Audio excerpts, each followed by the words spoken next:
everyone, it's your Dallas dietitian here. I hope everyone is having a great week so far. With Valentine's Day just 1 week away, I know some of you may be a little stressed out that, well, number one, you may have not gotten those Valentines for that special someone, or two, you are worried that you are going to undo that New Year's resolution with a weight loss or health plan.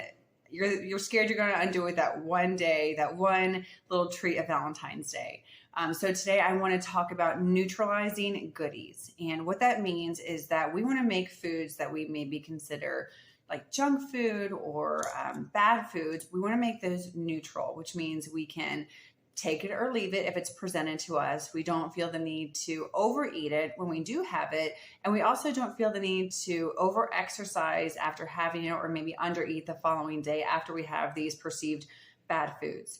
The first step in doing that, though, is really understanding and accepting that there's not one food or one meal that can change your weight or change your health. You know, sometimes we have our little cheat meal through the week or whatever it may be, and we just feel so extremely guilty, like it drastically could have changed something. And truly, one meal is not going to do that.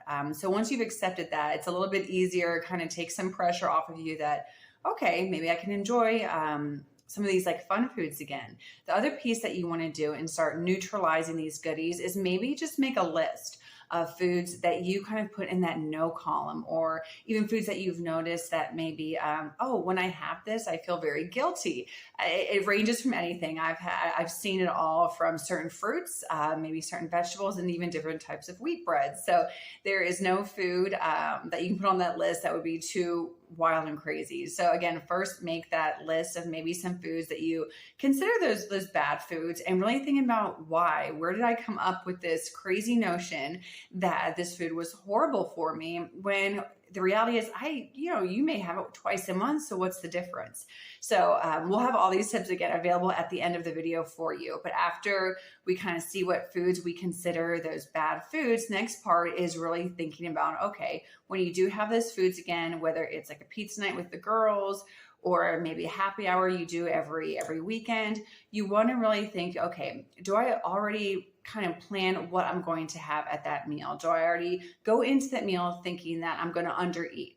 Because that's already going to set you up for failure. So when you're going to have these foods, don't go into it planning to undereat, because number one, no matter what you eat, you're going to think it's going to be too much. And then number two, you're going to feel deprived.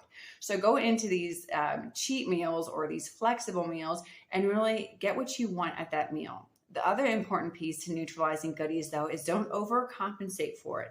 Don't undereat earlier in the day for this one meal that you're going out, for dinner. Don't skip that afternoon snack. Don't do a light lunch. Keep it all normal. And then when you arrive at that meal, that maybe your cheat meal or flexible meal, like I like to call them, eat based on that hunger level. And then really think about that self-talk and just, encourage yourself that, okay, there is not one meal or snack that can change my weight or health. I have the flexibility to have this meal again if I want to. And that brings me to my other point. I always have patients say, well, how much can I have of it? Because we hear you can have a little bit of this stuff every day, which yes, if you want like a little bite of dessert or little things here and there, it's not going to change anything. But we do want to know what is that number that's pretty safe for like cheat meals through the week. So I usually say, have 3 cheat meals a week. Don't have one cheat day where you force yourself to overeat all day, because number one, you're forcing yourself to do it all day. And then the following day, you kind of feel like you have to start over. So I say roughly about 3 cheats a week. It gives you that flexibility if something pops up like a birthday, or, maybe your meal plans didn't happen that week, so you have to grab some fast food, neutralize it. Okay, 3 a week is not going to change my health.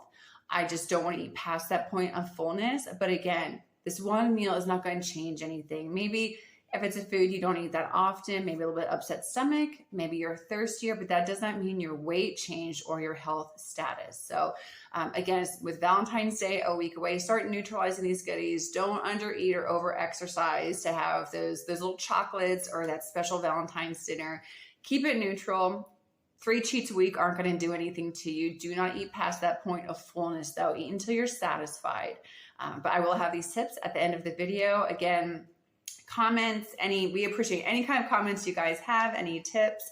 And I will have some information on our February webinar, Popular Diets Debunked. We're going to talk about Ozempic. We're going to talk about keto, all of that good stuff. We'll have 2 times available, an hour-long webinar followed by Q&A. But yes, any comments, questions, please put them below, and I will see you guys next week.